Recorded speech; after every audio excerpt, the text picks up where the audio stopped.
Estamos en medio de nuestra serie Espiritualidad emocionalmente saludable. Hemos tenido en nuestros corazones como pastores esta carga desde el año pasado, específicamente con el discipulado. Nos empezamos a preocupar mucho porque notábamos que hay muchos cristianos, pero pocos discípulos. Hay muchos creyentes en Jesús, pero pocos seguidores.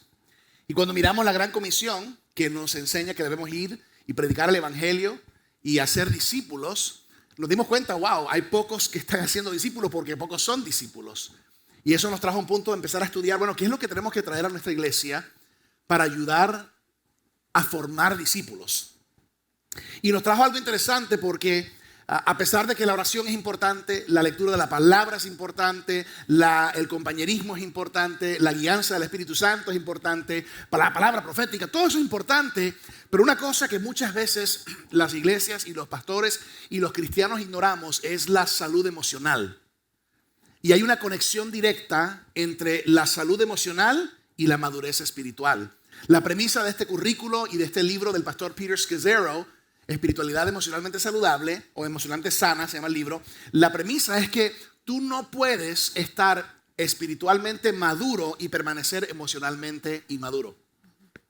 En otras palabras, nos dio terminología para lo que estábamos percibiendo dentro de la iglesia cristiana en general, incluyendo la nuestra, que a veces hay cristianos que llevan 20 años en la iglesia, pero no son cristianos de 20 años, son cristianos de un año 20 veces.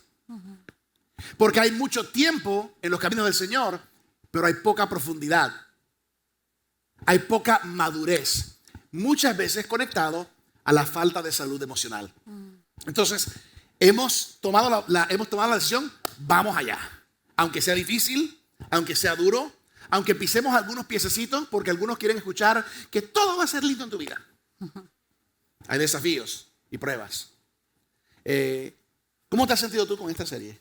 Bueno, para mí de verdad ha sido una serie increíble. Cada prédica el Señor ha ministrado a mi corazón, pero creo que lo que más me alegra es que no solamente lo estamos haciendo tú y yo, como hemos estado hablando desde el año pasado, sino que como iglesia estamos juntos caminando a través de estos temas tan importantes, y creo que nos obliga a examinar nuestra vida personal, ¿verdad? Examinar y estar conscientes de dónde estamos, porque creo que a veces podemos ignorar, o a veces es más fácil mirar hacia afuera y señalar, pero realmente nos ha causado examinar nuestro corazón, examinar nuestra vida espiritual, nuestra madurez emocional y hacernos esas preguntas difíciles, ¿verdad? ¿Estoy madurando? ¿Estoy creciendo? ¿O me estoy estrellando contra las mismas paredes por mucho tiempo? ¿Dónde está mi identidad, verdad? ¿Está en las posesiones, en los títulos o en las otras cosas? ¿O realmente está en el Señor? Entonces creo que por esa razón me alegro que estamos haciendo esta serie, y quiero aprovechar y dejarles saber a todos que tenemos un QR code, ¿verdad? Un código donde pueden ahora sacar sus teléfonos, tienen permiso de sacar sus teléfonos. Solo por estos 30 segundos.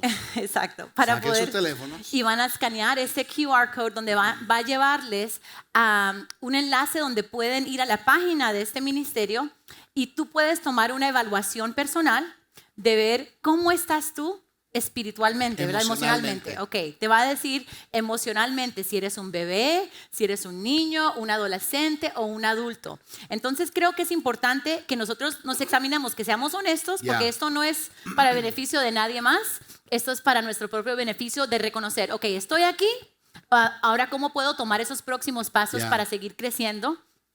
Ahora, sí quiero, por favor, no hagan la evaluación ahora, durante la prédica, ¿ok? No. Los sugieres están mirando y hay cámaras. Entonces, pueden guardar ahí la página, pero queríamos darles ese recurso porque creo que es importante que todos no solamente estemos aprendiendo esto juntos a través de la palabra, pero que tomamos esta evaluación, ¿verdad? Es interesante porque varias personas nos han dicho, pastores, hice la encuesta y soy una bebé emocional. Y eso no es malo, pero es bueno saber la verdad. Porque cuando conozco la verdad, puedo empezar a tomar pasos para que pueda yo crecer. Y creo que hay muchos más en pañales de los que creemos. Y por eso es importante entender esto y aprender y tener un poco de autoconciencia y autoaprendizaje. Fíjate, vivimos en un mundo donde tenemos emociones y sentimientos. Mira, les doy una ventanilla a la vida de un pastor. El viernes estaba en un servicio memorial para un funeral de un ser querido que falleció de alguien aquí de la iglesia. Y luego el sábado en la mañana estábamos aquí dedicando 5 bebés al Señor. Y luego en la tarde estábamos en Port St. Lucie casando a una pareja que se estaba casando. De lágrimas a celebración, vida, muerte. Y esa es una realidad en nuestro mundo y en nuestra vida. Y por eso esta serie ha sido importante. Hoy, el título del mensaje hoy es Lidiando con el dolor y la pérdida. Lidiando con el dolor y la pérdida. Quiero invitarles, si tienen sus Biblias, a abrir a Mateo 26 y poner un marcador. Mateo 26 va a ser el pasaje principal bíblico. Vamos a leer algunos otros versículos, pero quiero que el que tengan ahí marcado, porque vamos a regresar cada vez en cuando a Mateo 26. Ahora, lo mencioné las últimas semanas, el modelo iceberg, que aquí hay una imagen en las pantallas. Generalmente, como seres humanos, nos preocupamos mucho por el 10% del iceberg que se ve por encima de la superficie. ¿Por qué? Porque es lo que otros ven. Generalmente no trabajamos tanto en lo que está debajo de la superficie porque los otros no lo ven. Y de alguna manera u otra es fácil por fuera lucir, gloria a Dios, amén, aleluya, tengo mi Biblia, voy a la iglesia. Sin embargo, mucho debajo de la superficie permanece no tocado por Jesús. Y ahí es donde hablamos de cristiano por mucho tiempo, pero inmaduro espiritualmente. Y por eso yo creo que nos ayuda a entender esto, el corazón. Fíjate, si yo estoy en esa boda, y yo voy a casar a ese hombre y a esa mujer, y yo les digo, a partir de hoy se casan y su vida va a ser jamón con queso, facilito. El resto de su vida van a estar enamorados. Happily ever after. ¿Qué dirían ustedes? Ese pastor es mentiroso. ¿Por qué? Porque esa no es la realidad. Esa es una declaración inmadura. Yeah. Y es una expectativa no realística basada en un fundamento inmaduro que no carga peso. ¿Están conmigo? Lo mismo es un pastor o una iglesia que dice, todo en tu vida te va a salir bien, serás un millonario y nunca más tendrás problemas en tu vida. Dios quiere que seas trillonario y que no tengas dolor y que todo vaya bien. Eso es una doctrina falsa. Yeah. Eso es una declaración inmadura. Y por eso no tenemos que preguntarnos, ¿y por qué hay tantos cristianos inmaduros? Que Dios no me dio el Mercedes-Benz que le pedí. Que yo le pedí ya 10 veces que me ganara la lotería y Dios no me lo dio. Ese Dios no es Dios. Como si Dios fuera una marioneta que nosotros manipulamos a nuestro antojo. Entonces, vamos a hablar de esto de lidiar con el dolor y la pérdida. Primera declaración, el dolor y la pérdida son parte de la vida. La semana pasada hablamos acerca de atravesar el muro. Hay muros que tenemos que atravesar en la vida, hay noches oscuras del alma y el dolor y la pérdida son parte de la vida. A veces la pérdida la experimentamos de maneras inesperadas y exageradas, como Job, que perdió todo en un día. Pero la mayoría de nosotros lo perdemos, experimentamos pérdida y dolor más lentamente y a través de toda una vida. Les voy a dar una primera lista. Muchas veces tenemos pérdidas inesperadas, catastróficas, eventos catastróficos, como los que ven aquí en la pantalla. Por ejemplo, la pérdida de un empleo que tú no lo esperabas y es tu sustento. Eso puede estremecer tu mundo. La pérdida del matrimonio, ya sea por infidelidad, divorcio o la muerte de tu cónyuge. La pérdida de seres queridos, familiares que mueren, amigos. La pérdida de un embarazo, infertilidad. La pérdida de salud. Cuando de repente viene un diagnóstico inesperado con una enfermedad que no te esperabas. Cuando un amigo leal o que tú pensabas que era leal te traiciona. La pérdida de una casa. Hablando de los terremotos que han pasado en diferentes partes del mundo. El huracán que pegó acá en Fort Myers, que muchos quedaron sin casa. Un niño que nace con discapacidad severa. Se siente como una pérdida y es un dolor y es confuso. Hay algunos dolores y pérdidas que vienen así. Así, de la misma manera, hay otros momentos de pérdida en nuestra vida que quizás son más naturales o más esperados. Y queremos darle también ejemplos porque creo que a veces cuando pensamos en pérdida, pensamos como en la pérdida de un ser querido o algo así, pero hay muchos ejemplos en nuestra vida que son también otros momentos de pérdida. Entonces, por ejemplo, Estas son formas más naturales o más esperadas. La juventud perdida, ¿verdad? Todos sabemos que tenemos que seguir creciendo, madurando, pero... Hay un diagnóstico, no sé si se lo han dado, cejuela. ¿Saben? El doctor te dice, tienes cejuela. Cejuela juventud, ¿no? Así es, el diagnóstico, ¿verdad? Pero a veces hay personas que sufren crisis de mediana edad, se llama, ¿verdad? Cuando enfrentan eso y de pronto esa realidad de que ya no tiene 15 y 20 años. También puede ser cuando tienes sueños perdidos. Quizás tenías ciertos sueños, metas, anhelos y no surgieron como tú esperabas. Eso también causa dolor. La pérdida de ciudad o país de origen, ¿verdad? De pronto te mudas a otra ciudad nueva o como muchos que han inmigrado a un nuevo país, ¿verdad? Y han dejado su tierra, su cultura, su idioma, su familia, dejan todo. Eso también es una pérdida que experimentamos. Pérdida de amistades, pérdida de influencia. De pronto, si eres padre y tus hijos ya son más grandes, jóvenes adultos, y de pronto tu voz, tu influencia no es la misma que cuando estaban más pequeños. Eso también puede sentirse como una pérdida. O de pronto tenías una posición muy alta en tu trabajo y tenías quizás un peso de influencia en tu compañía, pero algo cambió. Eso también puede causar que sufras ese sentir de pérdida. Todos enfrentaremos dolor, pérdida, aflicción en la vida. El problema con nuestra sociedad y nuestra cultura hoy en día es que nos cuesta trabajo lidiar con esto. Sentimos a veces que es malo o es extraño. No tenemos idea cómo responder cuando tenemos estos momentos de dolor, de pérdida, de sufrimiento. La mayoría de nosotros tratamos de evadir y evitar el dolor y la pérdida. Es más, nuestra reacción a veces es negarlo, negación. No, eso no está pasando. No, mi hijo no tiene eso. No, eso. Y a veces el proceso es un proceso de negación. A veces es un proceso de minimizar. Minimizamos algo que realmente nos está afectando y decimos, no, yo estoy bien. Pero no, estoy mal. Buscamos culpables. Otra cosa que hacemos comúnmente como seres humanos es que buscamos enmascarar nuestro dolor. Porque si lo enmascaramos, pues no lo mostramos y no tenemos que lidiar con él. Lo enmascaramos con adicciones. Sobre trabajo, sobrecomemos, sobrebebemos. Entramos en problemas como pornografía, fumar, beber, cosas que nos distraen y de alguna manera u otra, al parecer, nos adormecen el dolor.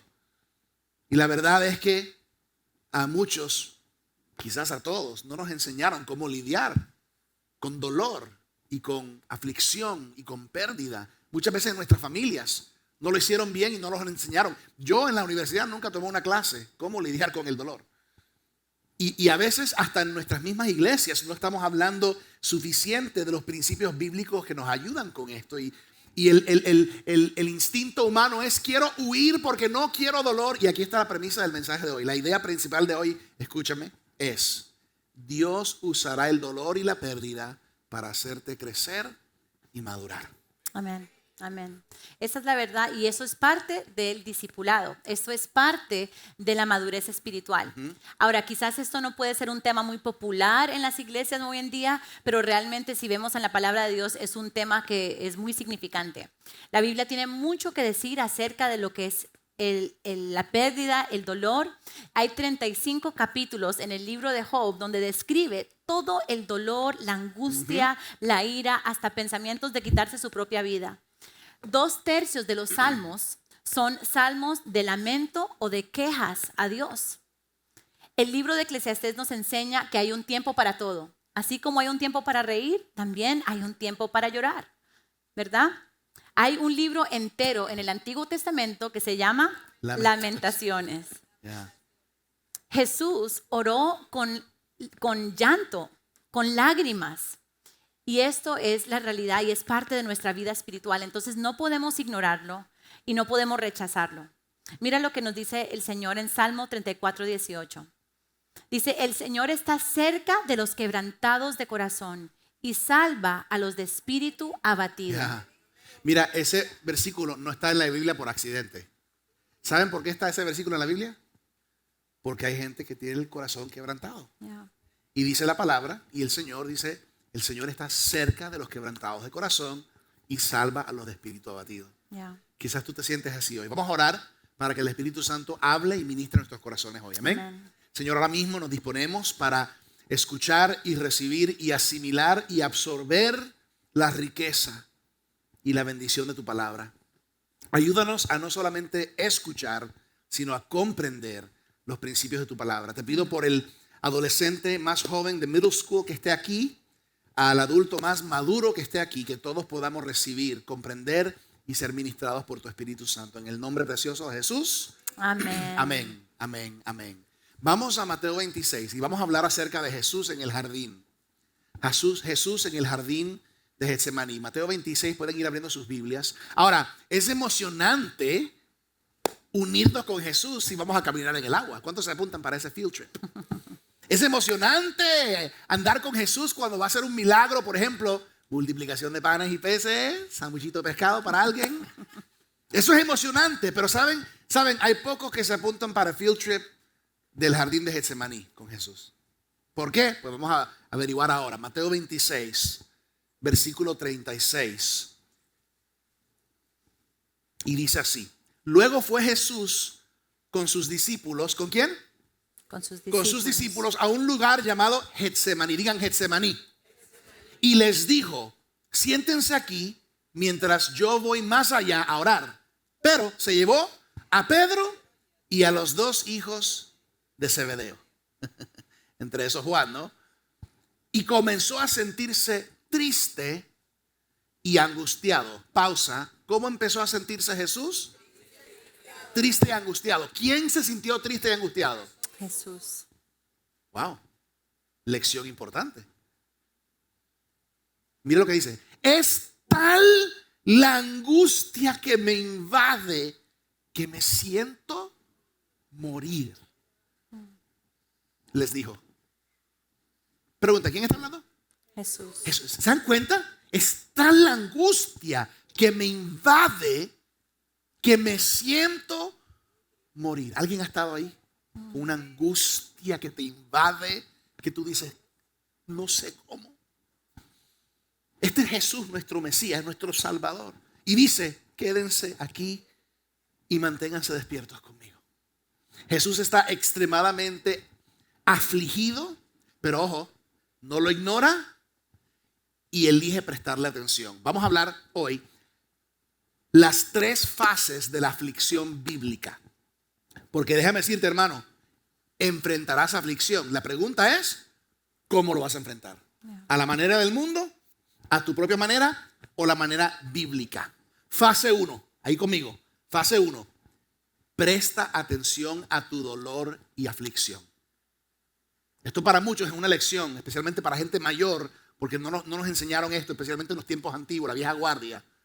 Presta atención a tu dolor y aflicción. Tenemos una tendencia a no prestar atención, porque es difícil entender, admitir y expresar ciertas emociones, especialmente tristeza, enojo, impaciencia y depresión. Preferimos actuar como si todo está bien y ponernos la careta, la máscara para aparentar superficialmente como el iceberg, pero por debajo las cosas no están bien. Nos cuesta admitirlo, nos sentimos incómodos con estas emociones, especialmente como cristianos, porque decimos, caramba, yo soy cristiano, yo no debo sentirme así, yo debo estar gozoso, en victoria, bañado en su gloria todos los días de mi vida, feliz, con arcoíris y unicornios. No, eso es lo que enseñan a veces, pero esa no es la realidad. Esa no es la realidad. Tienes que resistir esta tentación y tenemos que aprender de Jesús en el jardín. Ojo, que no lo ignoró y no lo rechazó, no lo evadió. ¿Qué hizo Jesús? Le prestó atención. Así es, y quiero compartir con ustedes tres cosas que vemos aquí en la palabra que Jesús trae al jardín. Tres cosas. Primero, Jesús trae su dolor. Jesús trae su dolor. Quiero que pensemos de nuevo que este es Jesús, Dios en la carne, y Él experimentó dolor y no lo ignoró. Él pudo traer su dolor al Padre. Pudo expresar todas sus emociones de dolor, de pérdida, de angustia.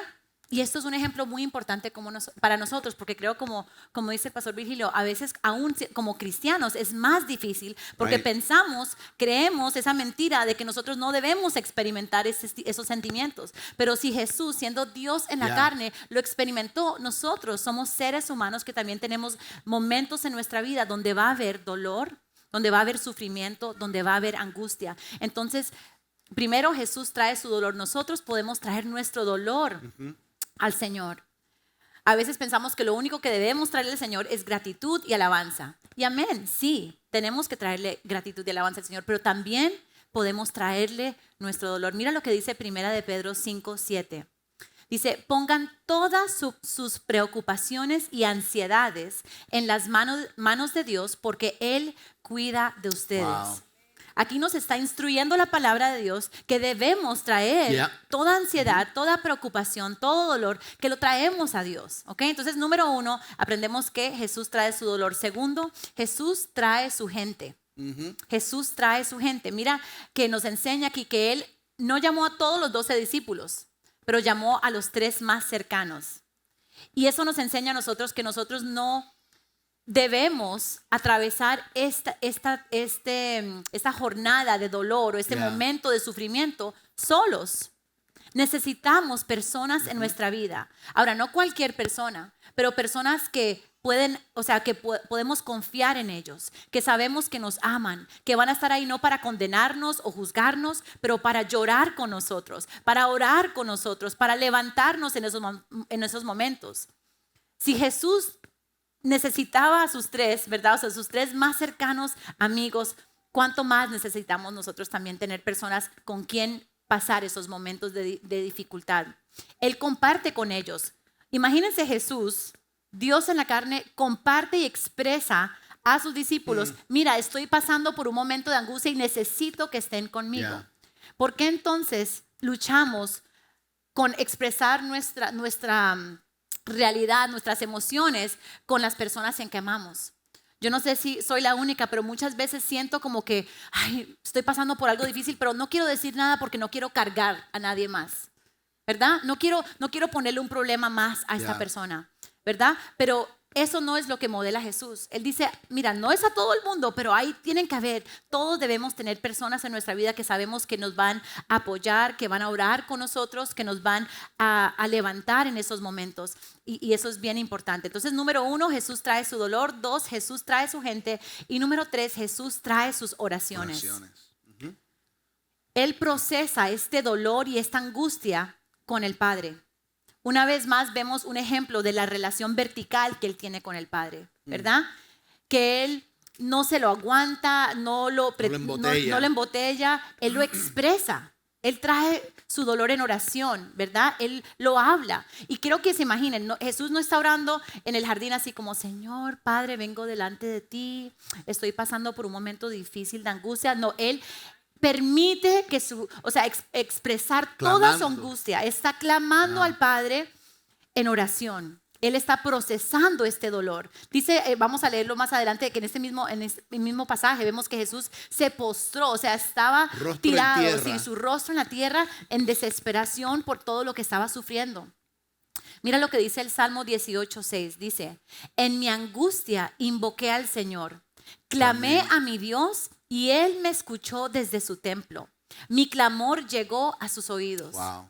Qué lindo que tenemos un Dios que nos ama tanto y dice, puedes traerme todo tu dolor, toda tu angustia, todas tus ansiedades, yo te voy a escuchar. Quiero que pienses, ¿cuándo fue la última vez que tú le compartiste a Dios que estabas pasando por algo difícil? Que estabas triste, que estabas decepcionado. ¿Cuándo fue la última vez que lloraste delante de la presencia del Padre en oración? Creo que es importante que reconozcamos que esto es parte de este proceso y tenemos que darle atención cuando estamos pasando por momentos de duelo y aflicción. ¿Sabes? Siento en mi corazón, el Espíritu Santo me pone en el corazón ahora mismo pedirles perdón si en algún momento hubo un pastor o un líder o un cristiano que te hizo sentir mal por el dolor que estabas pasando. que te dijo, solamente ora, solamente, vamos, ¿qué te pasa? No, perdón. Porque esa no es una reacción bíblica. Yeah. Y en nombre de esa persona nos paramos nosotros hoy y te pedimos perdón por la insensibilidad. Porque a veces tenemos que derramar lágrimas. Tenemos que expresar nuestra aflicción al Señor. Así que hoy, si en algún momento alguien te trató con el evangelio de apriétate el cinturón y echa para adelante y no mires para atrás. Porque a veces pasa tiempo con Papá Dios. Recibe su ternura, suelta las lágrimas que tienes que soltar. No hay nada mal con eso. Él fue quien nos dio emociones. That's right. Y como vemos a Jesús aquí en el jardín de Getsemaní, nosotros fuimos creados a imagen y semejanza de Dios. Y parte de la vida es procesar nuestro dolor en oración con el Padre. Aquí está un punto. Cuando no procesamos ante Dios las emociones que nos hacen humanos, eventualmente salen. Eventualmente salen. En inglés decimos liquean. ¿Qué significa eso? Que cuando nosotros embotellamos y suprimimos nuestras emociones y sentimientos y no las procesamos con Dios, eventualmente esas emociones se liquean y salen como comportamiento pasivo-agresivo. Se liquea como un comentario sarcástico para apoyar a otro. Se liquean como un tono desagradable. Se liquea con una actitud del silencio. ¿Alguien te ha dado ese silencio frío por días? No te hablo, no te miro, no existo, no existes. Eso es, las emociones que están embotelladas liquean así si es que no explotan en algún momento. Entonces por eso esta parte de procesar en oración con el Padre es tan importante. Confesiones de un pastor, aquí les confieso. Hay momentos que cargo algo que me está afectando, que me ofendió, que me duele. Y para no cargarla a ella o para no... Pues igual soy pastor, tengo que ser fuerte. Vamos, chúpatelo, tú eres un pastor. Y de repente, ¿qué pasa? En una conversación en casa, como estoy cargando esto embotellado, viene un rocecito, algo sencillo y de repente ¡fum! Una respuesta y ahora estamos en conflicto nosotros. O de repente mis hijos inocentemente hacen algo que no es de gran peso, no es gran cosa y de repente mi reacción, ¡uf! ¿Por qué? Porque todo lo que está suprimido y eventualmente va a salir. Y por eso la clave es aprender como Jesús, traer mi dolor a Jesús, traer mi gente conmigo a Jesús y traer mis oraciones para procesar lo que está pasando dentro de mí. Cuando procesamos y prestamos atención al dolor, entonces ahí puede empezar un proceso que vamos a seguir hablando ahora de la próxima fase. Si no lo hacemos, eso trae repercusiones y consecuencias. Ahora, fase 2. Esperar en el intermedio confuso. Fase 1 de la aflicción bíblica, presta atención. O sea, admítelo, reconócelo, procésalo con Dios. Segundo, fase 2, esperar en el intermedio confuso. Cuando hay dolor, aflicción, sufrimiento, eso a la fuerza nos pone a esperar. ¿Y cuántos saben que esperar no es fácil? ¿Quién se despertó esta mañana y dijo, yo hoy me desperté con ganas de esperar? Vamos al público para esperar una línea larga. ¿Quién dijo eso? A ver, un semáforo con 20 carros, ese es el que quiero yo. ¿Ah? ¿Cuántos dicen, no, quiero esperarme unos 20 minutos para que el wifi se conecte? Nadie. ¿Por qué? Porque no nos gusta esperar. Ahora, ¿qué es el intermedio confuso? Es cuando estás atravesando un proceso o un momento de dolor y nada tiene sentido. No sabes para dónde vas, no sabes de dónde vienes, no sabes qué va a pasar, cuándo o cómo, ni por qué estás pasando la situación. Y en estos momentos de sufrimiento, de dolor, de aflicción, tenemos la tentación de no querer esperar. Entonces buscamos un razonamiento, buscamos una explicación, buscamos un culpable y eventualmente, ¿sabes qué? Esto es culpa de Dios. Si yo oro y no me escucha, que Dios ni que Dios. ¿Por qué? Porque tengo una teología superficial. Y como Dios no me dio lo que yo quiero cuando yo lo quiero, entonces ya, yo no vuelvo a la iglesia. Eso es cristianismo, eso de Dios, eso no existe. Son las reacciones inmaduras espirituales por la inmadurez emocional y la falta de salud. ¿Y qué pasa? No crecemos porque huimos de Dios, quien es el único que nos puede sanar y restaurar y fortalecer. Y nuestro dolor solamente sigue ahí o sigue embotellado. Para crecer, hermanos, para madurar, tenemos que atravesar el valle, atravesar el muro hacia Jesús, aún cuando no lo vemos. Ya, y quiero aclarar que cuando estamos hablando de esta segunda fase de esperar en el intermedio confuso, quiero aclarar que eso es el momento, hay un momento donde hay la pérdida, ¿verdad? O el dolor, la ofensa, la traición. Ese momento, al momento de que estoy sano, que estoy libre, que ya estoy bien, el proceso al otro lado, ¿verdad? Ese proceso en la mitad es el momento, la fase 2, donde estamos esperando y es un intermedio confuso. Y la razón por que creo que es confuso es porque no lo podemos ver con nuestros ojos físicos, ¿verdad? Si lo comparamos a nuestro cuerpo físico, ¿verdad? Si hay un accidente, ¿verdad? De pronto me lesiono, fracturo un brazo. Yo voy al doctor y me van a diagnosticar, me van a decir, mira, te fracturaste aquí, vamos a hacer este proceso, vamos a ponerte un yeso, cirugía, o sea, va a haber un tiempo de recuperación y tú tienes en tu mente, ok, lo puedo ver y puedes sentir ese proceso y sabes que van a ser 6 meses o 1 año o dependiendo del problema, ¿verdad? Pero el problema emocionalmente es que no podemos ver el alma, no podemos ver el corazón y la condición en que está. Entonces, por eso es tan confuso este tiempo. Entonces quiero darles 3 consejos, vamos a hablarles de 3 consejos si estás en esta etapa de esperar o si cuando llegues a ese momento en tu vida donde estás en esta etapa de esperar, queremos darte 3 consejos. Los 3 son, confía en Jesús, ríndete a Jesús y escucha a Jesús. Vamos con la primera. Exacto, primero es confía en Jesús, confía en Jesús. Y esto quiere decir que parece fácil decirlo, ¿verdad? Confía en Jesús y lo podemos decir fácilmente, pero confiar significa que estamos poniendo nuestra fe, nuestra confianza en Dios, no en nadie más, no en una persona, en un gobierno, una institución, en tantas cosas. No, estamos poniendo nuestra confianza y nuestra fe en Jesús. Mira, en un momento aquí en la palabra vemos que los discípulos le están preguntando a Dios, ¿Qué quieres que hagamos? ¿Qué quieres que hagamos? ¿Quieres que oremos más, que sirvamos más? Y yo creo que a veces como creyentes, como cristianos, a veces tratamos de evitar esto de esperar porque nos ocupamos haciendo cosas buenas. No estamos haciendo algo malo, entonces pensamos, bueno, entonces voy a servir más, voy a estar ocupado, voy a trabajar más, porque entre más ocupado estamos, no estamos dándole atención a eso que estamos viviendo, ese dolor, el sufrimiento, lo que hemos estado enfrentando. Entonces, aún así, con cosas buenas podemos tratar como de mascarar o se dice así, como ponerle, como tapar lo que estamos viviendo. Mira lo que pasa aquí en Juan 6. Voy a leerles Juan 6, versículo 28 al 29. Dice, nosotros también queremos realizar las obras de Dios. Contestaron ellos, ¿qué debemos hacer? Jesús les dijo, la única obra que Dios quiere que hagan es que crean en quien Él ha enviado. ¿Ok? Eso es lo que Dios quiere de nosotros, que nosotros pongamos nuestra confianza en Jesús.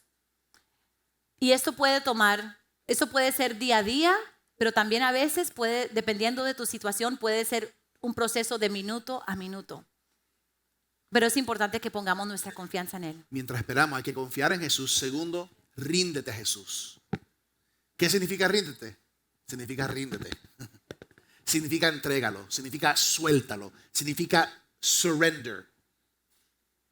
Soltamos nuestras ideas, nuestros resultados deseados. Y esto es difícil porque la mayoría de nosotros, ¿saben qué es lo que queremos la mayoría de nosotros? Queremos nuestra voluntad. La mayoría de nosotros queremos nuestra voluntad. ¿Y cuándo la queremos? En nuestro tiempo. En nuestro tiempo. Y en el jardín de Getsemaní vemos aquí a Jesús. Vamos a regresar aquí a Mateo 26. Vamos a saltar al versículo 39 porque vamos a ver aquí a Jesús empezar a desconectarse de sus resultados deseados para poder entregarse al Señor, al Padre. Mira lo que dice Mateo 26, 39. Él se adelantó un poco más y se inclinó rostro en tierra mientras oraba. ¿Cómo estaba Jesús? Rostro en tierra en el jardín de Getsemaní mientras oraba. Padre mío, papá, si es posible que pase de mí esta copa de sufrimiento, si es posible. Paremos un momento, si es posible, papá. Ay, Señor, alguien ha estado ahí antes. Señor, quita esto, Señor, sana esto, Señor, mueve esto, Señor, este problema, quítalo, Señor. Señor, si es posible quitar esta copa de sufrimiento. Jesús está clamando, está afligido. Señor, papá, Padre, si es posible que esto no pase. Porque ya Jesús está acercándose a enfrentar el hecho de que uno de sus mejores amigos lo ha traicionado, que le dará un beso en la mejilla. Él se está preparando porque ahí viene la cruz, la tortura física, pero más importante, el abandono, el pecado del mundo sobre él y el abandono del Padre al quitar la mirada en ese momento de la cruz. Jesús sabe lo que viene. Jesús ya lleva días y semanas preparándose. Imagínense su aflicción. Está en el jardín de Getsemaní y está desbordándose con su aflicción hasta morir. Le dice a Pedro y a Juan y a Jacobo: sin embargo, Padre, quiero que se haga tu voluntad y no la mía. Mira, lo leemos aquí en 10 segundos, pero eso no fueron 10 segundos. Entre una frase a la otra, Jesús llega al punto eventualmente de estar luchando por aceptar el no del Padre, a levantarse y abrazar la voluntad del Padre. Traducción: Jesús está diciendo: papá, si esta es la voluntad tuya para mi vida, pues yo la acepto, hágase tu voluntad. Y Jesús aquí está escuchando, aprendiendo a aceptar la voluntad de Dios en medio de su sufrimiento. ¿Alguien está escuchando esto? Aceptar la voluntad de Dios en medio de tu sufrimiento. ¿Fácil? No es fácil. Eso toma tiempo. En algunos casos, semanas. En otros casos, meses y a veces hasta años. ¿Hacer qué, pastor? Hacer esto. Aquí está el punto. La transición de pedirle a Dios que cambie tu situación a empezar a pedirle a Dios que cambie tu corazón. Amén. ¿A qué recurrimos todos? Señor, cambia. Señor, quita. Señor, haz. Señor, esto. Señor, esto. La situación. Aquello. Señor, cambia mi corazón. Ahí es donde hay rendición. Ahí es donde oramos esta oración. Dios, yo quiero lo que tú quieres, aunque no sea lo que yo quiero. Esa es una oración madura.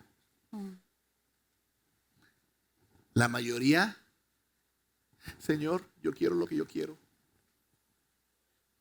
y lo que no quiero, quítalo. Y Jesús nos modela: Padre, yo quiero lo que tú quieres, aunque no sea lo que yo quiero.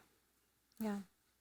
Estamos hablando de 3 consejos mientras esperas, mientras estás en esta segunda fase de esperar, que tenemos que confiar en Jesús, de rendirnos a Jesús, y tercero, escuchar a Jesús. Y yo creo que si los decimos rápidamente, decimos: ay, claro, o sea, obviamente voy a tener que poner confianza en Jesús, voy a esperar en Él, voy a rendirme a Él y escucharlo. Pero es mucho más fácil decirlo que hacerlo. Yeah. Y yo creo que muchas veces la realidad es que deseamos sinceramente la ayuda de Dios, pero lo que nuestras acciones están diciendo es que nosotros queremos estar en control. Yeah. ¿Verdad? Queremos que las cosas pasen en la manera que nosotros pensamos, en el momento que nosotros pensamos. Pero seguir a Jesús no consiste de hacer cosas para Él, consiste de pasar tiempo y escucharlo a Él. Yeah. Y lo importante de este punto de escuchar es que estamos en este momento de esperar, es que tenemos que pausar y parar todo lo que estamos haciendo para poder escuchar su voz. Porque vivimos en un mundo donde hay mucho ruido, donde el volumen de la voz de este mundo está súper fuerte. Y para poder escuchar a Jesús tenemos que parar y pausar y buscarlo a Él, sentarnos a sus pies, abrir su palabra y escuchar qué es lo que Dios nos quiere hablar en ese momento. Y entender que muchas veces el duelo, la aflicción, el dolor toma tiempo. Yeah. Quisiéramos que no fuera así, ¿verdad? Pero es la realidad, toma tiempo. Es parte de la espera. El esperar significa que hay tiempo. Vamos a continuar en Mateo 26, versículo 40. Dice: luego volvió a los discípulos y los encontró dormidos. Increíble. Le dijo a Pedro: ¿no pudieron velar conmigo ni siquiera 1 hora? Velen y oren para que no cedan ante la tentación, porque el espíritu está dispuesto, pero el cuerpo es débil. Entonces Jesús los dejó por segunda vez y oró: Padre mío, si no es posible que pase esta copa, a menos que yo la beba, entonces hágase tu voluntad. Wow, vemos aquí cómo Jesús escuchó y confió en el Padre, ¿verdad? Y quiero también aclarar que es importante que entendamos que dependiendo la profundidad del dolor, la profundidad de la pérdida o la profundidad de la angustia, depende de cuánto tiempo vas a necesitar para esa sanidad. Determina. Eso lo determina, ¿verdad? Una vez más, es fácil entenderlo en la parte física. Si yo me corto, ¿verdad?, con un papel o algo, pues me pongo una curita y de pronto el día siguiente ya ni la siento. Pero si hay una fractura en un hueso, yo no puedo esperar que va a ser la misma cantidad de tiempo, ¿verdad? Entiendo que va a ser un proceso donde voy a necesitar que ese hueso se sane, ¿verdad? Entonces lo entendemos en lo físico, pero ¿por qué es tan difícil entenderlo en nuestra parte emocional? ¿Verdad? Enfrentamos un dolor y pensamos como que, ay, ok, hagamos que pase rápido el tiempo. Yo estoy bien, yo estoy bien. Seguimos adelante. Pero es importante entender que dependiendo de cuán profundo fue esa herida, ese dolor, esa pérdida, vamos a necesitar tiempo para sanar. Piensen en este ejemplo. Si eres padre y tu hijo ya está listo para irse de la casa, irse a la universidad o de pronto se casa, ese momento es un momento de dolor también y pérdida, es un sentimiento real. Pero es muy diferente a un padre que pierda a un hijo que se muere trágicamente. Es muy diferente. Ahora, no quiero minimizar el dolor de un padre que sus hijos se van de la casa. Es un dolor real, pero es mucho más profundo y va a tomar mucho más tiempo la sanidad de alguien que ha perdido su hijo. Entonces, lo importante que entendamos es que no podemos tratar de controlar o tapar lo que estamos sintiendo. No podemos tratar de apresurar el proceso. El duelo, el sufrimiento, todo eso toma tiempo. Toma tiempo. Y Jesús modeló esto para nosotros. Fase 1. ¿Cuál es la fase 1? ¿Alguien se recuerda fase 1?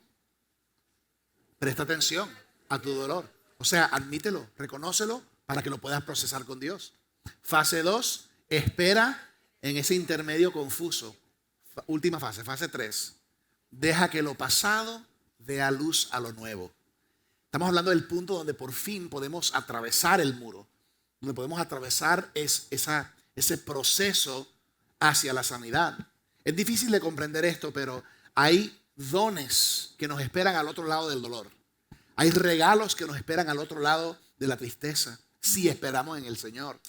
Esta tercera fase se trata de transicionar a algo nuevo, comprendiendo que los finales muchas veces son una puerta a nuevos inicios. Amén. Fíjate que el tiempo de Jesús aquí en la tierra llegó a un fin, sin embargo, su muerte no fue el final. Eventualmente, por supuesto, Jesús murió en la cruz, pagó el precio por nuestros pecados, pero ¿qué pasó al tercer día? Resucitó y algo murió, pero algo resucitó. Y a pesar de la muerte de Jesús, nació algo nuevo, donde toda persona después de eso tiene la capacidad y la posibilidad de tener una relación personal con Dios Padre, porque un nuevo inicio sucedió que nos da restauración, sanidad y salvación con un Padre amoroso que nos ama y quiere lo mejor para nosotros. Entonces a veces es importante abrazar finales, porque a finales a veces abren la puerta a nuevos inicios. Aquí hay un punto que aprendemos en la Biblia, que el camino a la vida es a través de la muerte. Y el camino a la resurrección es a través de la crucifixión. O sea, si permitimos que Dios tome el pasado y dé a luz algo nuevo, nos damos cuenta que a veces al otro lado del dolor hay una bendición. Y hay pérdidas, hay muertes en esta vida. Sin embargo, cuando abrazamos nuestras pérdidas y atravesamos el proceso y las fases de aflicción bíblicas, así como lo hizo Jesús y nos modela, ¿saben qué pasa? Transicionamos de de oraciones inmaduras. Dame, dame, dame. Quiero. Pa' mí. Yo, me. La oveja herida. Todo es para mí. Tócame, sáname, dame. Transicionamos de una oración superficial y madura como esa a una oración madura que dice: Señor, es difícil, pero yo quiero lo que tú quieres, aunque no sea lo que yo quiero. Hágase tu voluntad y no mi voluntad. Y empezamos a comprender a Dios Padre mejor. Y nos empezamos a dar cuenta que el dolor no fue sin propósito, porque en el proceso hubo una transformación en mí.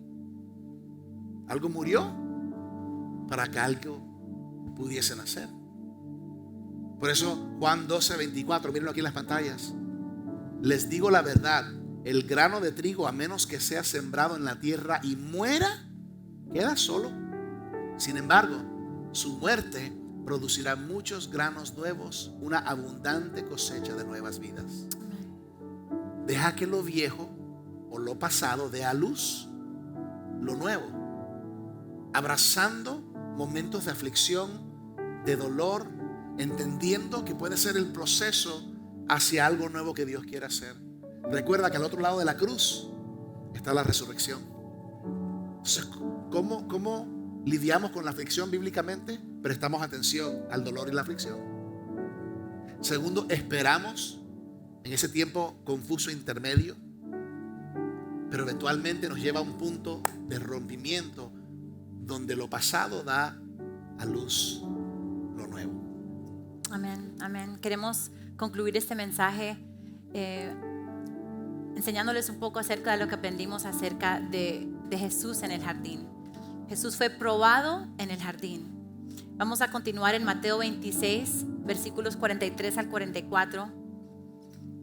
Dice: cuando regresó de nuevo a donde estaban ellos, los encontró dormidos porque no podían mantener los ojos abiertos. Así que se fue a orar por tercera vez y repitió lo mismo. Entonces, vemos aquí que Jesús no oró una vez ni dos veces. 3 veces vemos que estaba orando en el jardín. Él estaba probado en el jardín. Y como todo en la palabra de Dios, no hay coincidencias, ¿verdad? Y no me parece una coincidencia que Jesús escogió el jardín de Getsemaní para experimentar uno de los momentos más profundos de dolor y de angustia.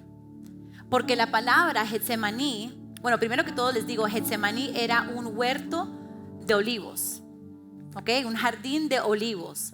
Y la palabra Getsemaní significa lugar de ser prensado, lugar, place of pressing, de ser presionado y aplastado.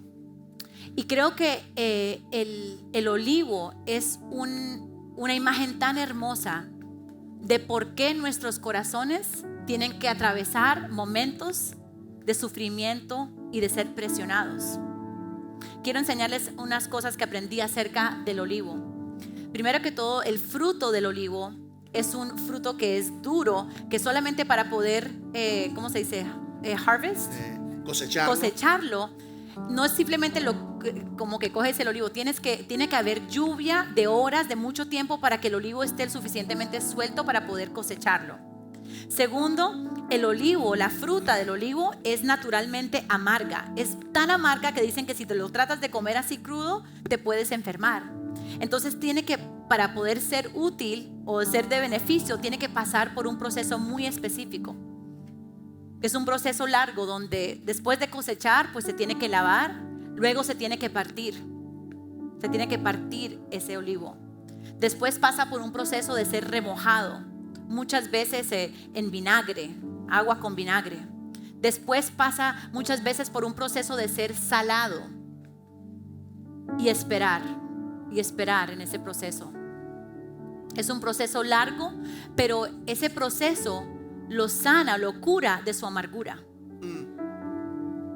Y en la misma manera nuestros corazones, si no permitimos que Dios nos atraviese por este proceso, nuestros corazones se pueden endurecer y pueden permanecer o estar muy amargados. Yeah. Pero qué lindo es nuestro Dios, que nos ama tanto, que no nos quiere dejar así.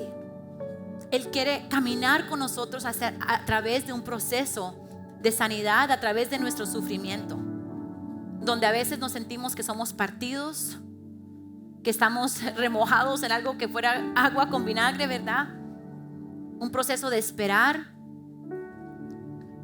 Qué lindo que el olivo, algo del olivo que aprendí es que la mejor forma de preservar el fruto del olivo es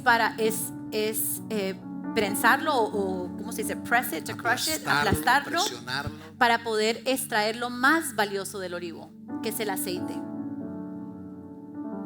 Quizás la manzana o la pera, el mango, ¿verdad? Lo más precioso es la fruta, la pulpa, ¿verdad? La carne de la fruta. Pero con el olivo, lo más valioso y lo más precioso del olivo es el aceite.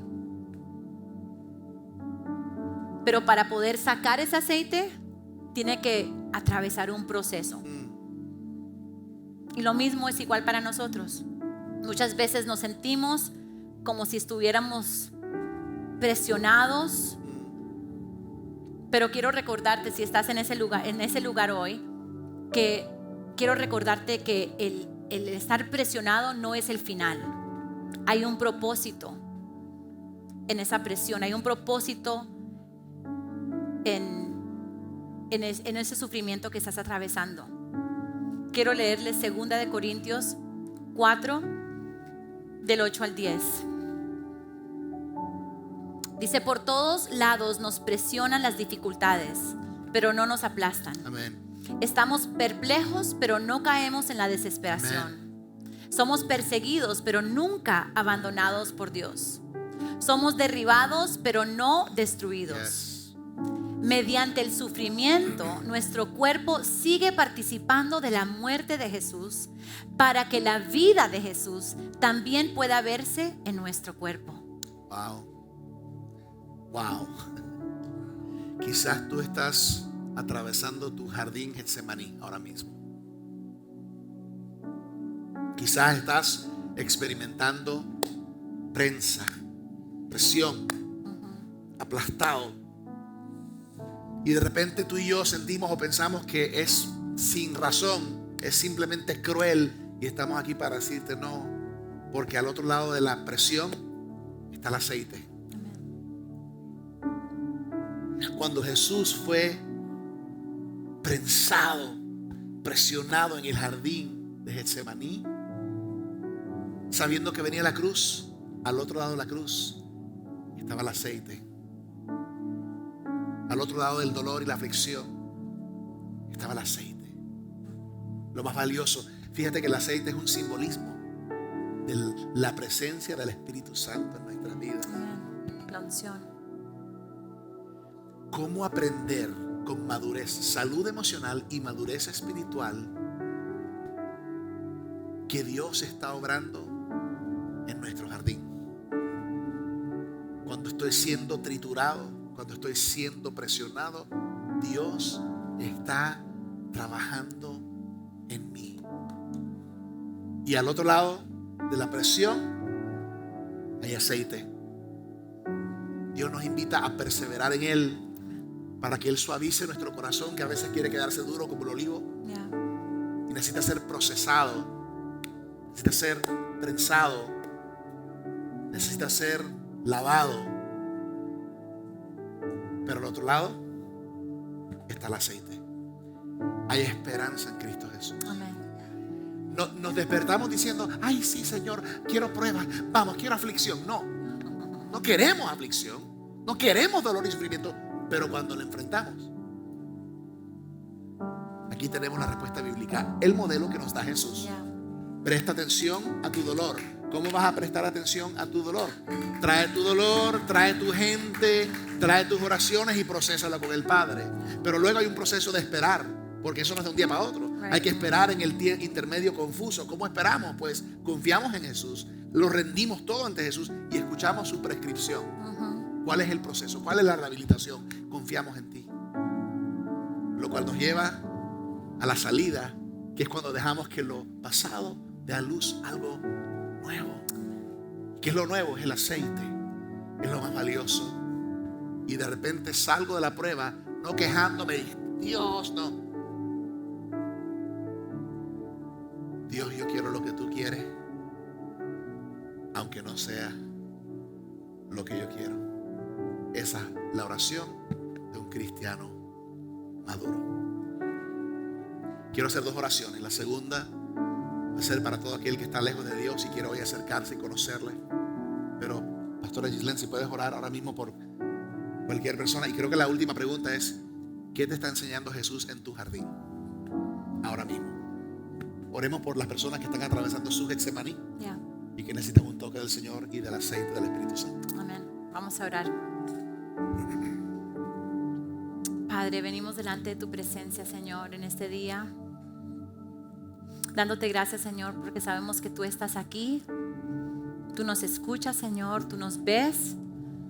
Gracias, Señor, que tú ves lo más profundo, o sea, lo que quizás nadie más ve, Señor. Tú lo ves todo y nos amas así, Señor. Gracias por tu amor incondicional hacia nosotros, Señor. Y yo te pido, Padre, que esta palabra que hemos compartido hoy, Señor, que tú la uses para ministrar a cada corazón, Señor, y especialmente por cualquier persona que se sienta en este momento que está en su jardín, donde está experimentando presión y dolor y sufrimiento. Yo te pido, Señor, que no permitan que sus corazones se endurezcan o se llenen de amargura, Padre, pero que confíen que tú eres un Dios bueno, Señor, y que tú prometes estar con nosotros cuando atravesamos el valle más oscuro, que tú nunca nos dejas y nunca nos desamparas. Señor, ayúdanos a creer y experimentar lo que dice tu palabra, que tú eres el buen pastor, un buen pastor que amas a tus ovejas y que nos llevas a delicados pastos y aguas de reposo. Señor, yo te pido, Señor, que podamos confiar en ti en estos momentos de sufrimiento, en estos momentos de pérdida, que no tratemos de negarlo, que no tratemos de esconderlo, pero que podamos venir ante ti y ser honestos, Señor, porque creemos que eso va a ayudarnos a atravesar ese momento y también poder crecer y madurar. Gracias, Señor, porque prometes estar con nosotros, Señor, y sabemos que todo lo que pasamos, Señor, tu palabra dice que todo obra para el bien de los que te aman y han sido llamados de acuerdo a tu propósito. Y aún los momentos difíciles, Señor, podemos creer y confiar que tú los tornarás y tú lo harás algo nuevo, Señor. Gracias por tus promesas, gracias por tu palabra y gracias por tu Espíritu Santo que mora en nosotros, Señor. Te lo pedimos en el nombre de tu Hijo Jesús. Amén. Amén. Wow. Wow, qué buena palabra. Un aplauso para Pastora Gislén. Gracias, mi amor. Siempre es mejor. Quiero hacer una última oración. Es innegable cuando el Espíritu Santo está en un lugar. Es innegable cuando Él está hablando y ministrando. Y me gustaría orar una última oración para cualquier persona que se siente lejos de Dios. Hay una diferencia entre conocer acerca de alguien y conocer a alguien.